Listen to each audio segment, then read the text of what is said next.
Welcome to Galactic Tales YT, where the world of science fiction comes to life through powerful stories, emotional journeys, and breathtaking adventures across the stars. He ordered an alien bride, her hidden fortune rebuilt, his burned farm. The sky over Kasser burned orange as twin suns sank behind the rocky horizon. Dust storms rolled across the barren land, whispering through broken fences and burned metal. In the middle of this wasteland stood one man, tired, dirty, and alone. Ryan McCormick, once a respected soldier, now only a broken farmer with one arm, stared at the ashes of his home. Black smoke still rose from the ruins. Wood, metal, crops, everything was gone. The fire hadn't just eaten his farm. It had eaten the last reason he had to wake up. Ryan dropped to his knees, fingers digging into the hot sand. "No more," he whispered. It wasn't just a farm. It was the only place that made him feel human again. After the Proxima War, after his squad died screaming, after a Krell plasma blade took his arm, he ran from guns, from orders, from death. He sold the useless metal prosthetic they gave him and bought a small farm on a quiet alien world. He wanted peace, but peace had never wanted him. Ryan stood, breathing hard. His canteen was almost empty. His credits were gone. His crops were dust. Tomorrow, he would have to beg for work like a common drifter. Then, boom. The ground trembled. Ryan snapped to attention, soldier instincts waking up inside him. He spun, hand on his blaster. Above the horizon, cutting through the orange sky, a silver shuttle streaked toward his land. No lights. No ID beacon. Silent engines. Not local, not friendly. Ryan aimed his weapon. Heart pounding. "Not today," he muttered. The shuttle slowed, lowering through swirling dust and landed on his ruined pad with a hiss of steam. Ryan took cover behind a burned support beam. His pulse hammered. Nobody ever came here. Nobody even cared this farm existed, so why now? The shuttle door opened. At first, only silence, then footsteps, soft, light, calm. A woman stepped out, but not a human. She was tall, elegant, and unmistakably alien. Her skin was glowing blue, almost like moonlight on water. Her silver blue hair was tied with delicate metal rings that chimed softly in the wind. She carried 2 heavy suitcases, one in each hand, and her eyes. Her eyes were bright, intelligent, and fearless. Ryan tightened his grip on the blaster. The alien woman walked straight through the smoke and ruin, stopping only a few feet from him. She didn't flinch at the destruction. She didn't panic at the sight of a weapon pointed at her heart. She simply smiled, gentle, confident, and strangely warm. "Hello, Ryan McCormick," she said in a soft, musical voice. "I am Inela Nix. I apologize for my delay," Ryan blinked. "Delay? Who the hell are you?" Her smile widened, as if she expected the confusion. "I am your match.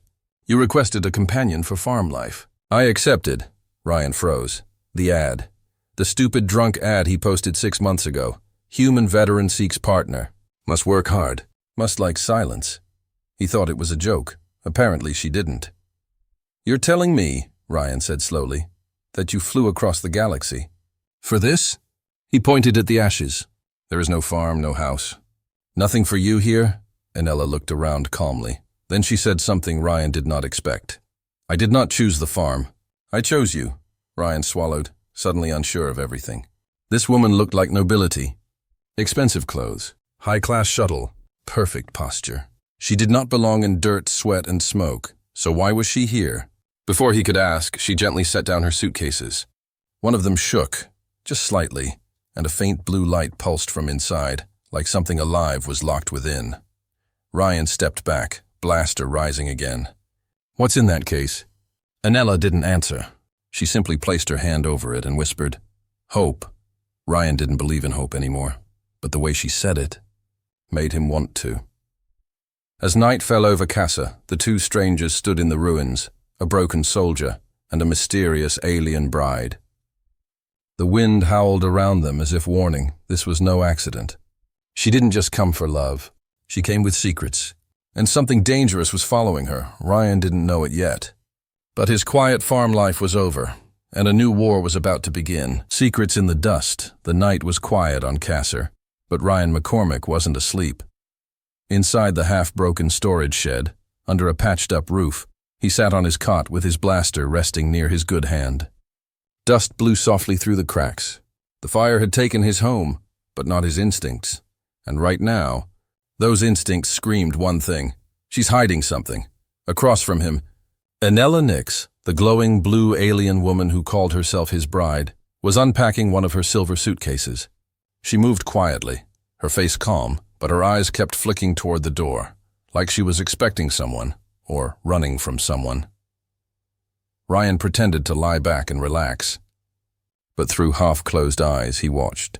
The suitcase opened, and inside, he saw something he couldn't understand. Not clothes. Not supplies, tech, advanced tech. Glowing, humming, alive. One piece floated slightly. Another one folded itself, like it knew it was being watched. Symbols blinked across smooth surfaces. The light was soft blue, almost the same color as her skin. Ryan reached slowly under his pillow. His fingers touched cold metal, the blaster. Enella suddenly turned. "Couldn't sleep?" she asked softly. Ryan sat up. "I was going to ask you the same." A long pause. Then she closed the case with a click. "You deserve the truth." Ryan waited. Enella sat on the edge of her own cot. Her expression changed, no longer smiling, no longer calm. "My name is Enella Nix. But I didn't tell you the full truth yesterday. I'm not just a traveler, I'm a fugitive." Ryan raised an eyebrow. "You?" She nodded. "I come from the Lycian Collective." "My father is Counselor Theon Nix, one of the High Lords," Ryan whistled. "So you're royalty?" "Nobility," she said. "And property." She looked him straight in the eyes. "My father arranged my marriage to Lord Drax Vaughn. He's powerful, ruthless. He collects alien wives like trophies. When he gets bored, they vanish." Ryan's jaw clenched. "He kills them." She didn't answer. Just lowered her eyes. "I refused. I ran. I took what was mine.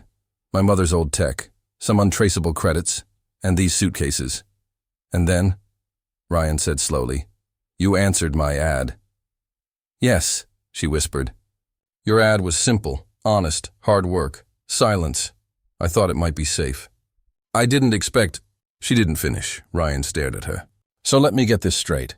You're a noble alien woman, with forbidden tech, running from a powerful psycho. And you came to me, a one-armed ex-soldier on a burned farm. You were the only one," she said quietly, "who didn't pretend to be something else." Ryan looked down at the blaster in his lap. His head spun with everything she just said. Lycians were rich, dangerous, and full of secrets. Getting involved with one usually meant trouble, and she had brought it straight to his door. "You do realize," he said slowly, "if anyone tracks you here, I'm now part of it. I know. They'll come looking, I know. Are you worth the risk?" he asked. She didn't answer with words. She stood, walked to the door of the shed and opened it. The night wind blew through her glowing hair. She held out one hand and tapped her bracelet. A small orb lifted from the suitcase inside and hovered beside her. She whispered a command in her native language. The orb blinked, then beamed a soft light out onto the ground.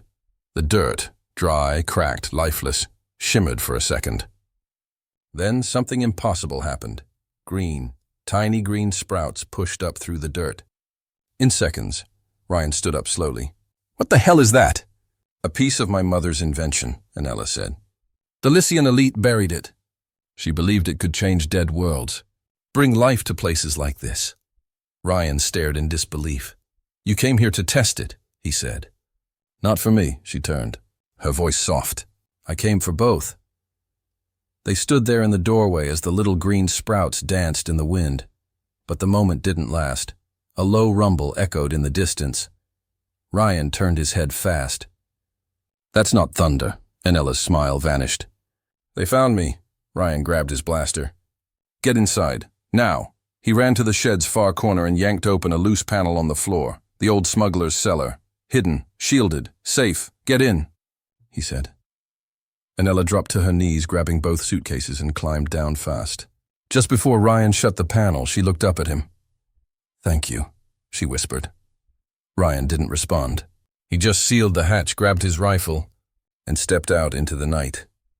In the distance, dust was rising again. More ships were coming, and Ryan McCormick, the tired, broken farmer, was a soldier once more. The farm reborn it was supposed to be over. The war, the fire, the pain. Ryan McCormick had buried it all beneath the ash of his burned-down farm. But as the first light of dawn broke across the red sands of Kasser, he stood outside his half-built shelter, blaster in hand, waiting for trouble to land from the sky. He didn't have to wait long. 2 hours after the mysterious glow from Anella's tech, the air rippled. The wind changed. A sleek, silver-black shuttle appeared above the desert, silent, watching, and wrong. But it didn't land. It hovered, scanned, then vanished beyond the hills. Ryan exhaled slowly. A scout, which meant someone bigger was coming. He returned to the shelter and pulled open the smuggler's hatch. Anella climbed out, holding both suitcases tight, her blue skin glowing softly in the morning light. "They found me," she said. "Maybe," Ryan replied. "Maybe not yet. But they're looking." She didn't argue. Instead, she opened her second suitcase. Inside was something he didn't expect. A silver device, shaped like a short cylinder. It hovered out and rotated in the air, scanning the ground. Ryan stepped back, blinking. "What is that?" "An Agriform 9000, Anella said, her voice calm but proud. "A Lycian terraformer. Not military, farming tech. It scans, clears, reshapes soil, and plants new life in real time." Ryan stared. "That's worth more than this whole planet." "Probably," she said, then added softly, "but this is what my mother made. It's meant for worlds like this, not locked in vaults." She placed the device in the center of the field. With a soft hum, it came to life. Thin beams of light swept over the soil, then dug into it with smooth, robotic precision. Rows began to form, perfect lines in the dead ground. Another beam followed, planting small, glowing seeds. Then, water. Ryan blinked as clean water sprayed over the rows. "Our water is toxic." "Not anymore," Anella said. "I added a filtration core. It cleans Kasser's minerals." Ryan walked forward slowly, bent down. Touched the soil. It was damp, soft, alive. He stood up. "You turned a dead planet into a living farm." "In 2 hours. I told you," she said with a small smile. "I came to rebuild." But Ryan wasn't smiling. His eyes stayed on the sky. "If they saw this tech in use," he said, "they'll come faster." Anella's smile faded. "We have time, maybe." Just then, a low rumble approached from the east. Ryan reached for his blaster, but paused. This sound was familiar. Hovercarts, old ones. He stepped outside and narrowed his eyes. A line of 3 dusty hovercrafts rolled over the ridge. Neighbors. From the lead cart stepped a short, stocky alien with 4 arms and skin like cracked stone. "McCormick!" he shouted. "Heard about the fire." "We brought help!" It was Grell, one of the strange but kind locals who'd once traded salt fruit for bullets. Behind him, a tall insectoid female climbed out, her antennae twitching. The Soran couple followed, tails flicking. Ryan lowered his weapon, stunned. "Didn't think anyone would come." When the emergency beacon went off, Grell said, "We figured you'd need friends." Then he noticed Anella, standing beside Ryan. Her glowing blue skin and silver eyes caught the sun. Grell's antennae twitched. "New companion?" he asked with a smirk. Ryan scratched his beard. "Long story. Alien woman, broken house, damaged human," the insectoid female said. "Sounds like a good story." She tossed Ryan a metal box. "Seeds, from our greenhouse." Another alien handed him a toolkit. "Use mine. Your tools are ash." Ryan looked around. A week ago, these people barely spoke to him. Now they were handing him their food, their gear, their time. "Why?" he asked quietly. Carrie, the insectoid, tilted her head. "You pulled my hatchling from the sandpit last season." "Humans don't forget." "Neither do we." Ryan turned to Anella. She was watching with wide eyes. "These people, they're not even your kind," she whispered. "But they help you." "Maybe that's why you came," Ryan said. "Maybe," she whispered. For the rest of the day, the unlikely group worked side by side. Grell cleared debris. The Sorans fixed the well. Anella calibrated her machines. And Ryan, despite his missing arm, worked like 2 men. By sundown, they had shelter, water, soil, crops, a beginning. Later, over a shared meal, Grell leaned in close to Ryan. You know that woman's Lycian, right? I do. Then be careful, Grell warned. Lycians don't leave their cities unless they're chased, or hiding something big. Ryan looked across the firelight at Anella. She was laughing softly, speaking to the insectoid child who kept poking her braids. I know she's hiding something, he said. Then why are you letting her stay? Grell asked. Ryan's answer was simple. Because I think she's worth it. Ex-fiancé arrives. The desert was too quiet, not peaceful. Predator quiet. Ryan McCormick felt it before he heard it. That subtle change in the wind. That stillness before something terrible arrives. He stood at the edge of the newly planted field. One hand on his blaster, the other clenched into a fist. The crops were sprouting like magic. Green rows stretched across land that was dead just days ago, thanks to Anella. But life wasn't the only thing growing here. Danger was blooming too. Behind him, Anella Nix stood frozen, eyes on the sky. Her skin glowed blue in the morning light, but her face had turned pale. She whispered 2 words Ryan had never heard her say. He's here. Ryan followed her gaze. Across the horizon, a new ship approached. Not sleek like before, but massive. Its hull was dark, shimmering with a golden trim that screamed power. Its engine didn't roar. It sang, humming like a voice that didn't expect to be ignored. The vessel descended with elegant arrogance, landing on the newly cleared pad with a thundering hiss. Ryan's stomach turned. Let me guess, he said. That's Lord Drax Vaughn, Anella nodded, barely breathing. The man my father promised me to. A deep, smooth voice boomed from speakers embedded in the ship's hull. This is Lord Drax Vaughn of House Vorn. I request the immediate return of my bride-to-be. Compliance will be rewarded. Resistance will be regretted. Ryan turned to Anella. He doesn't sound like the patient type. She shook her head. He's not. Inside their shelter, Ryan opened a hidden drawer and pulled out a compact pulse rifle, old military issue. It still worked. He loaded a fresh power cell, then glanced at her. You need to hide. Now. Anella's jaw tightened. I'm done hiding. Then stay low, he said. And let me handle him. Outside, the Lycian vessel's ramp lowered with a metallic grind, and from the shadows emerged the storm.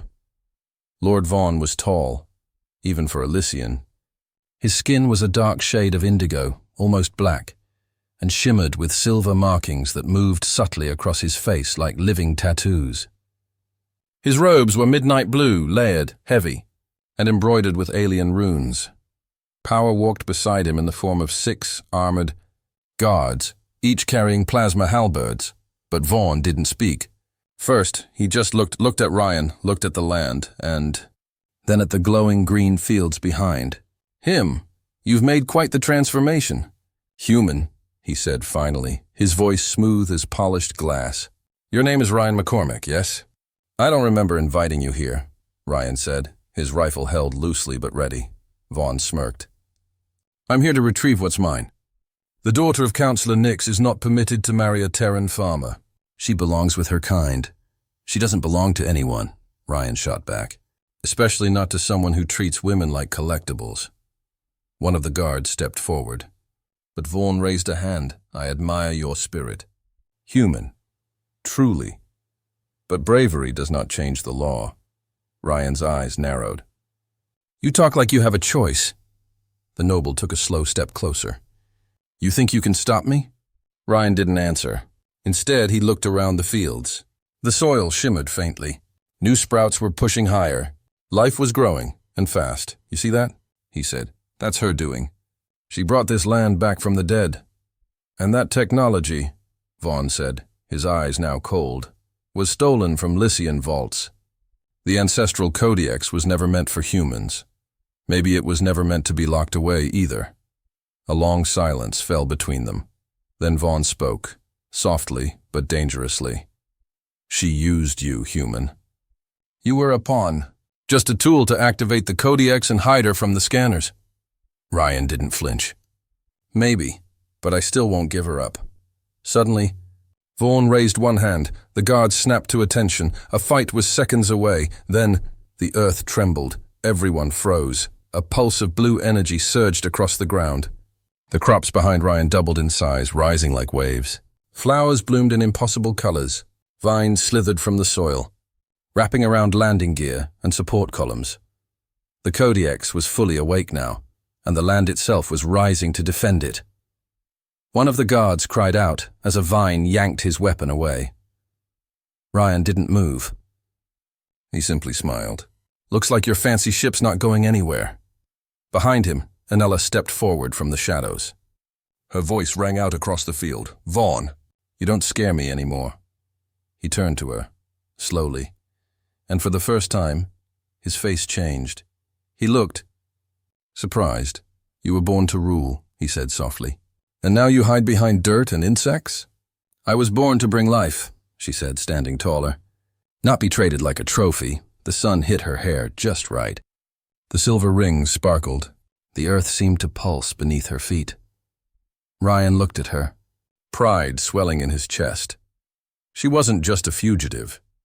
She was a force of nature. Vaughn took one last look at the growing jungle, at his tangled ship, at the two beings standing in defiance before him, and for the first time in his life.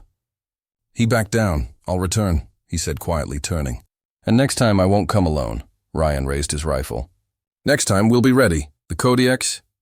The morning after Lord Vaughn left, the sky above Kasser looked peaceful. Too peaceful. Ryan McCormick knew better. Peace didn't last on planets like this, especially not after what had just happened. His one arm still ached from gripping the rifle all night. He hadn't slept. He couldn't. Not after watching vines rise from the earth and trap an alien warship like a spider catching prey. That wasn't farming. That was power. He found Anella standing in the center of the field, barefoot, eyes closed, hands outstretched. The wind moved through her silver-blue hair like she was part of the planet now. The green around her pulsed with a faint glow. She looked like a goddess, or something close. Ryan cleared his throat. "You going to tell me what this thing really is?" Anella opened her eyes. There was sadness there, and something else. Fear. She motioned to him and walked toward the old shelter. Inside, she pulled open her suitcase again. This time, she didn't hide what was inside. A smooth metal sphere hovered out, liquid-like, alive. Its surface shimmered between silver and deep blue, pulsing slowly like a heartbeat. "The ancestral Kodiaks," she said. "This is what I brought." Ryan studied it. "I thought it was just advanced farming tech." Anella gave a small, bittersweet smile. "That's what my mother wanted it to be." Ryan looked at her sharply. "And what do the Lycians think it is?" "They think it's a threat to their power. A tool that could collapse their control over food, trade, and colonization. Imagine every poor world suddenly turning green. Who would need their luxury planets then?" She sat down, her voice quiet. "My mother was a scientist, brilliant, but idealistic. She believed in helping everyone, not just the elite. She designed the Kodiaks to re-terraform planets ruined by war or drought. She wanted to heal," Ryan said. Anella nodded. "But healing takes power. And power scares people like Vaughn." Ryan walked slowly around the Kodiaks. "So it's not a weapon, but it could change everything." "Yes. And that's why they want it back. Or destroyed." Ryan sighed, rubbing the back of his neck. "You do realize," he said, "bringing this here basically paints a target on the whole damn planet." "I didn't mean to endanger anyone," she whispered. "I just wanted to finish what my mother started. Somewhere quiet. Somewhere free." Ryan looked at her for a long time. "Is that the only reason you came?" he asked. Her eyes met his and didn't blink. "No," she said honestly. "I also came because of you." Ryan's breath caught. "I saw your file," she continued. "The ad was real, but your face, your record. A soldier who lost everything and still wanted to build something again. I thought, maybe you would understand me." Silence filled the room. Then Ryan nodded. "Yeah," he said. "I do." But the moment didn't last. A soft alarm buzzed on the console near the door. Motion sensors triggered. Ryan rushed to check the feed. A small shape moved fast across the sand. An insectoid child, covered in dust, breathing hard. It was Grell's youngest son. "Message," the boy gasped. "From my father, urgent." Ryan took the data chip and slid it into the console. Grell's voice came through, broken, static-filled, but clear enough. Ryan. Satellite picked up Lycian movement. 3 warships entered local space. Not scouts. Not diplomatic, military, full squad. Vaughn's not coming back to talk. Anella's face paled. They're coming for the Kodiaks, she whispered. And they're coming fast. Ryan stood tall. No more hiding, he said. We finish what your mother started. Anella touched the Kodiaks gently. Once activated, the full process takes 12 hours. After that, it can't be moved. Ryan looked outside. The wind had picked up. The sky shimmered. Even the air felt like it knew something big was about to happen. You activate it, he said. I'll prepare for war. Meanwhile, across the valley. Above Kasser, in orbit, 3 sleek Lycian warships floated silently. Inside the command vessel, Lord Vaughn stood before a holomap of Ryan's farm. He smiled. She activated it, he said coldly. Foolish girl. Now we have legal cause. The Kodiaks emits a signal. Every ship in this sector will feel it. His officer stepped forward. What are your orders, my lord? Vaughn's eyes gleamed. Burn the fields. Bring me the Kodiaks. And if the human resists, erase him, the Kodiaks. The morning after Lord Vaughn left, the sky above Kasser looked peaceful. Too peaceful. Ryan McCormick knew better. Peace didn't last on planets like this, especially not after what had just happened. His one arm still ached from gripping the rifle all night. He hadn't slept. He couldn't. Not after watching vines rise from the earth and trap an alien warship like a spider catching prey. That wasn't farming. That was power. He found Anella standing in the center of the field, barefoot, eyes closed, hands outstretched. The wind moved through her silver-blue hair like she was part of the planet now. The green around her pulsed with a faint glow. She looked like a goddess, or something close. Ryan cleared his throat. You going to tell me what this thing really is? Anella opened her eyes. There was sadness there, and something else. Fear. She motioned to him and walked toward the old shelter. Inside, she pulled open her suitcase again. This time, she didn't hide what was inside. A smooth metal sphere hovered out, liquid-like, alive. Its surface shimmered between silver and deep blue, pulsing slowly, like a heartbeat. The ancestral Kodiaks, she said. This is what I brought. Ryan studied it. I thought it was just advanced farming tech. Anella gave a small, bittersweet smile. That's what my mother wanted it to be. Ryan looked at her sharply.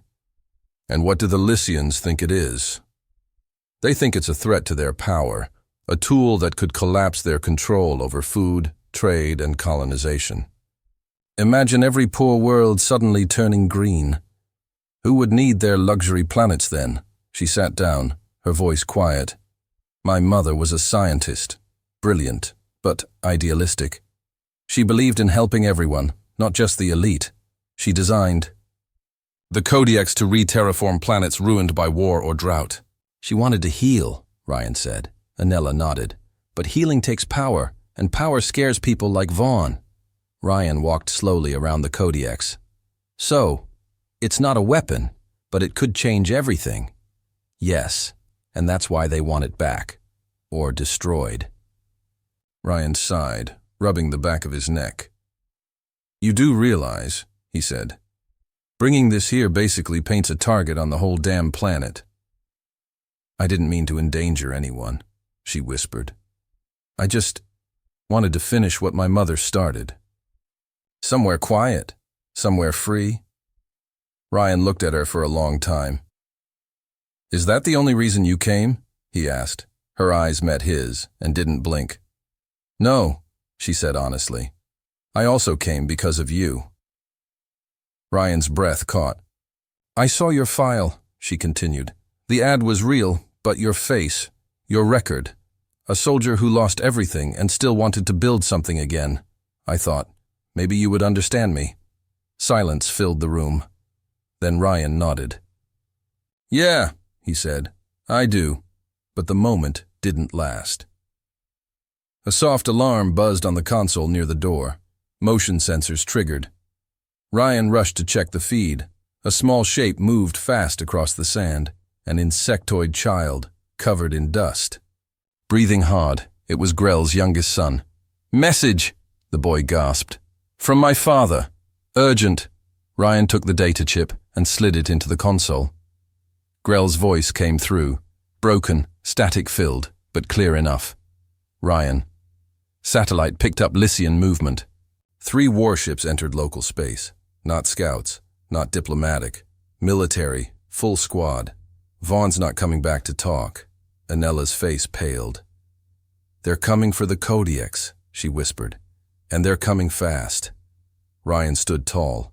"No more hiding," he said. "We finish what your mother started." Anella touched the Kodiaks gently. Once activated, the full process takes 12 hours. After that, it can't be moved. Ryan looked outside. The wind had picked up. The sky shimmered. Even the air felt like it knew something big was about to happen. "You activate it," he said. "I'll prepare for war." Meanwhile, across the valley. Above Casa, in orbit, 3 sleek Lycian warships floated silently. Inside the command vessel, Lord Vaughn stood before a holomap of Ryan's farm. He smiled. "She activated it," he said coldly. "Foolish girl. Now we have legal cause. The Kodiaks emits a signal. Every ship in this sector will feel it." His officer stepped forward. "What are your orders, my lord?" Vaughn's eyes gleamed. "Burn the fields.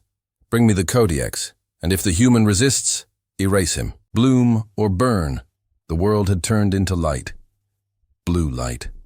From the sky, the Lycian warships cast shadows over Ryan's farm. On the ground, plasma blasts sizzled, weapons roared, and alien screams echoed through the valley.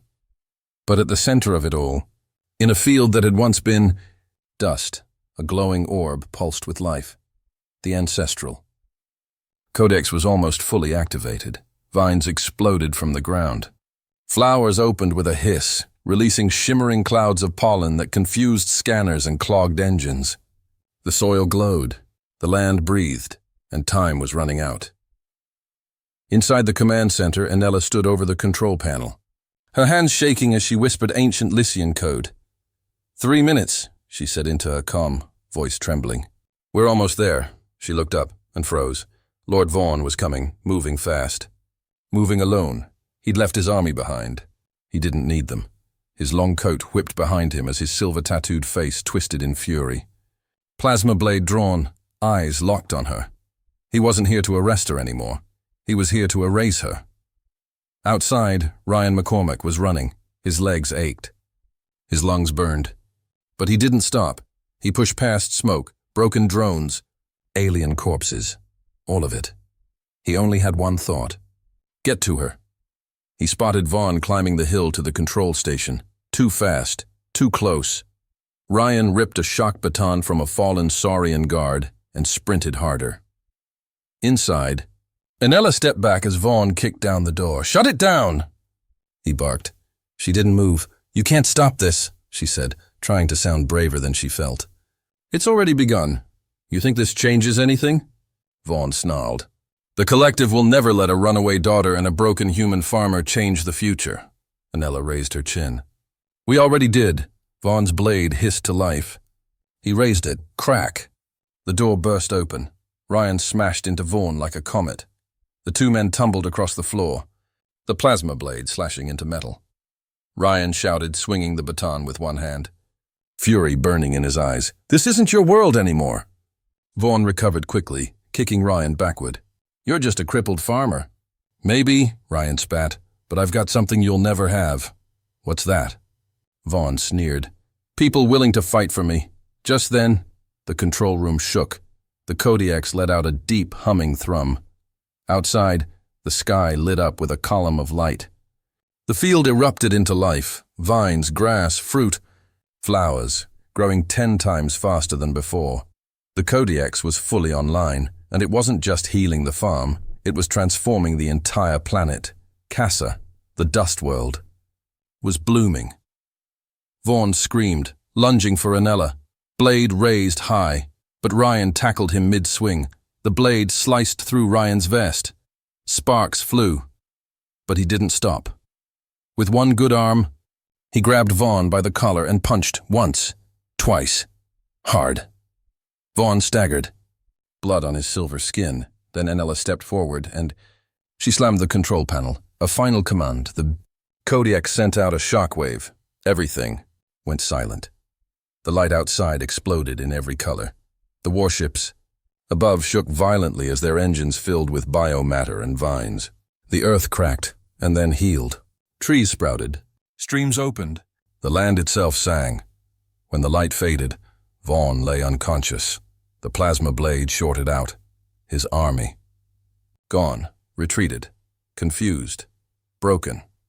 The sky was clear. Kasser was green, and Ryan McCormick lay in Anella's arms, bleeding but alive. "I'm not dead," he whispered. "Not today," she said, smiling through tears. "You saved the planet," he mumbled. She kissed his forehead. "We did." A week later, the farm was something out of a dream. Golden fields, blue rivers, alien fruit trees, singing birds all around. Neighbors, human and alien, worked side by side, rebuilding, laughing, living. Ryan stood on the new porch with Anella beside him. His wounds were healing. So was his soul. "You know," he said, looking at the land, "this place was dead before you came." She touched his hand gently. "So was I." They stood in silence, letting the wind carry the scent of green things. Then Ryan pulled something from his pocket. An old ring. Simple. Rough. Handmade. "I know you didn't come here looking for love," he said. "Neither did I." He went down on one knee, slow, awkward, but real. "But I found it. In you, and I think you found it too. So what do you say, Miss Nix? Stay with me. As more than a bride. As a partner." Anella smiled. Her eyes shimmered like starlight. "I came here to run from my old life," she said. "Now I want to build a new one. With you." She took the ring, slid it on, then kissed him. As cheers rose from the fields and 3 alien children ran past them laughing, Ryan whispered, "You messed with humans, Vaughn." Anella finished it with a smile. Bad move. The end. Final message for viewers: from dust to paradise. And from loneliness to love. From hunted to legendary, humanity isn't just strong. Humanity grows where others only conquer. And if you mess with us, you won't survive. If you enjoyed this video, like this video, subscribing, and clicking the bell icon to stay updated with fresh content every day.